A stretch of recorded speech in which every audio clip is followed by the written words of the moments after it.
மெத்த விரிச்சு போடவான்னு கேள்வி எதுக்கு கேட்கிற மெல்ல மெல்ல அணைக்கும் போது ஒதுங்கத்தானே பார்க்கிற அடிவாவாயந்தன்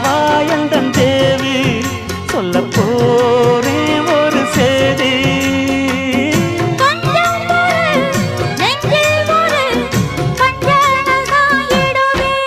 நானாத்து மேட்டு தோப்புக்குள்ள